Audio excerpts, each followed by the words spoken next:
एक समय की बात है, एक छोटे से गांव में एक व्यापारी सुरेश रहता था। नमस्कार दोस्तों, इस वीडियो में एक महत्वपूर्ण संदेश है जो अंत में साझा किया जाएगा। कृपया पूरा वीडियो देखें ताकि आप इस संदेश को न चूकें। धन्यवाद। वह अपनी बुद्धिमानी और व्यापारिक कौशल के लिए प्रसिद्ध था, लेकिन उसके मन में एक कमी थी। वह अत्यधिक स्वार्थी, सेल्फिश था। अपने लाभ के लिए वह दूसरों का शोषण, एक्सप्लॉयटेशन करने में हिचकिचाता नहीं था। कई बार वह जानबूझकर गरीबों को धोखा देता और उनका हक छीनकर अपनी संपत्ति बढ़ाता रहता।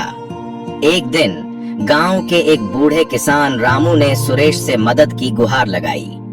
रामू की फसल बारिश के कारण बर्बाद हो गई थी और उसे अपने परिवार के भरण पोषण, लाइवलीहुड के लिए पैसों की सख्त जरूरत थी।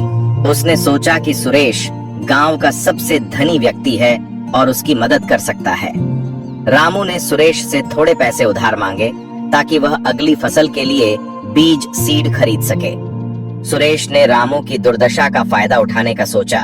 उसने रामू को ऊंची ब्याज दर पर कर्ज देने की शर्त रखी, जिसे रामू किसी भी हालत में चुका नहीं सकता था। मजबूरी में रामू ने शर्त मान ली और कुछ ही महीनों बाद कर्ज न चुका पाने की स्थिति में सुरेश ने रामू की जमीन अपने नाम कर ली। रामू और उसका परिवार बेघर, होमलेस हो गए और गांव वालों ने सुरेश के इस अन्याय पर गहरा दुख प्रकट किया। सुरेश अपनी संपत्ति बढ़ाकर बहुत खुश था। उसने सोचा कि उसके ये कार्य उसे और समृद्ध, प्रॉस्परस बनाएंगे, लेकिन उसे यह एहसास नहीं था कि उसके गलत कर्मों का असर उसके जीवन पर क्या पड़ेगा। समय बीतता गया और सुरेश ने अपनी संपत्ति और व्यापार को आगे बढ़ाने में कोई कसर नहीं छोड़ी। वह और भी अधिक लालची होता गया और कई और लोगों को अपने धोखे का शिकार बनाता गया। फिर एक दिन अचानक सुरेश का व्यापार डगमगाने लगा। एक के बाद एक बड़े सौदे असफल, फेल हो गए और जिन व्यापारियों पर वह भरोसा करता था, उन्होंने उसे धोखा देना शुरू कर दिया।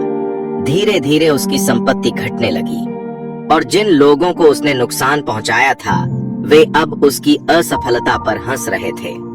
उसकी सारी संपत्ति कर्ज में चली गई और वह खुद एक गरीब आदमी बन गया। अब सुरेश को एहसास हुआ कि जो कुछ उसने दूसरों के साथ किया था, वही अब उसके साथ हो रहा है। उसकी गलतियां और धोखे उसके जीवन में लौट आए थे और उसे अपने कर्मों का फल कई गुना अधिक भुगतना पड़ रहा था। उसने समझा कि जो कुछ भी हम इस दुनिया में करते हैं, वह किसी न किसी रूप में हमारे पास लौट कर आता है और कई गुना ज्यादा। Whatever you do, it comes back to you manifold. शिक्षा। यह कहानी हमें यह सिखाती है कि जो भी कर्म हम करते हैं, चाहे अच्छे हों या बुरे, वे हमेशा किसी न किसी रूप में हमारे पास लौट कर आते हैं और कई गुना बढ़कर। यदि हम अपने जीवन में दूसरों के साथ अच्छा व्यवहार करते हैं, दया, स्नेह और ईमानदारी से काम करते हैं, तो हमें भी वही अच्छाई और सुख वापस मिलता है। लेकिन अगर हम स्वार्थी, धोखेबाज और अन्यायपूर्ण तरीके अपनाते हैं, तो वह नकारात्मकता, नेगेटिविटी भी हमारी ओर कई गुना बढ़कर लौटती है। इसलिए हमें हमेशा अपने कर्मों के प्रति सचेत रहना चाहिए, क्योंकि कर्मों का चक्र कभी रुकता नहीं।